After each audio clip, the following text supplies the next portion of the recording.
ये है आज दिनांक 29 अगस्त 2025।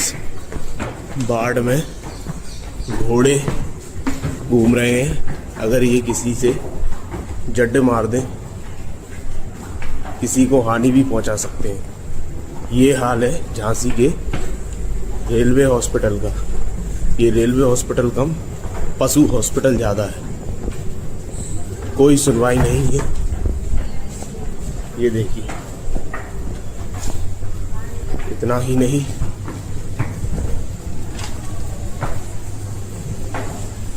ये देखिए जहाँ भीड़ है वहाँ घोड़े भी हैं। ये CMS